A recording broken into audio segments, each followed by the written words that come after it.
Dit is 'n absolute voorreg van die Pumas hierdie jaar gewees om die Kruiwenweek aan te bied hierso saam met ons gasheer die HTS Middelburg.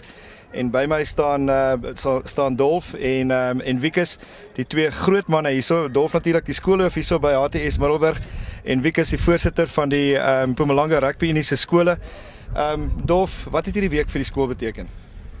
Ek dink vir HTS Middelburg 'n geweldige voorreg om so 'n prestige geleentheid te kon aanbied. Maar ek wil ook dank en erkenning en waardering uitspreek teen die Puma Senior Eenheid, Puma Hoërskolebestuur, ook vir ouer gemeenskap, die gemeenskap van Middelburg. Ek dink dit het vir ons baie maklik gemaak en dit is vir ons 'n besondere voorreg om te kon aanbied. Ek dink min skole kry die geleentheid en ons is dankbaar daarvoor. Met groot dank ook aan Coke en die sponsors en Saru. Wikus, ons het nou al 'n paar keer in Mpumalanga die Kruiwenweek aangebied. Hierdie is die 5de een, as ek dit nie mis het nie, is dit korrek? Ek dink is die derde een Kruiwenweek wat ons aanbied hierso, as ek reg is Dolf, ja, dis die derde een van 78 daarna.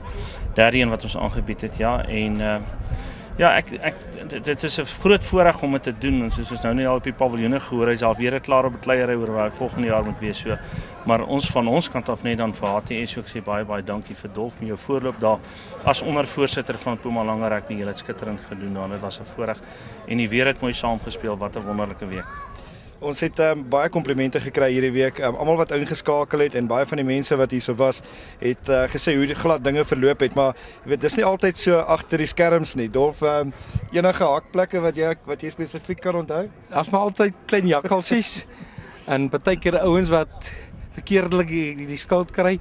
As ek byvoorbeeld nou dink aan die insident van die rugbyballe tussen Gilbert en maar gelukkig, daar is 'n goeie gees en gesindheid en ons kon dit al die klein krisisse wat daar is, kon ons hanteer.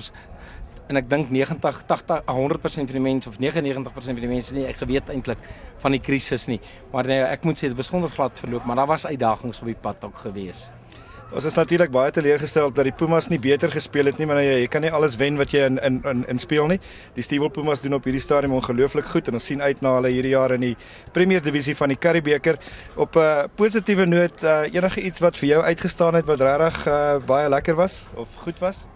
Ja, ek dink is ons is bly die Kruiwenweek het teruggekom na skole toe weer en laat ons dit weer by 'n skool kon aanbied. En Yuri het ook gesê toe hy was, dit is tyd dat dit teruggaan na die skole toe en laat mense hierdie atmosfeer kry, want dit gaan oor skoolkinders hier, ons moet dit onthou.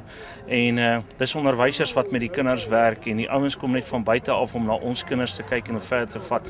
En dis lekker om maar terug te gaan na 'n skool toe, want net by 'n skool kan jy atmosfeer skep en met hierdie skitterende fasiliteite van HTS het dit baie mooi uitgewerk. Ja, ek wil ook net sê, ek dink daar was enige iets wat vir HTS te moeilik was om te doen nie. Meneer Meiberg, ek wil net vir jou sê baie dankie. Dit was 'n voorreg om saam met jou te werk. En vir jou Wikus, dit was absoluut 'n fantastiese ondervinding om deel van die Pumas te wees met HTS se voorbereiding hierso. En dit was 'n paar maande wat ons hard hier aan gewerk het en dit het gebeur. Die nommer 1 span hierdie jaar is die Oostelike Provinsie.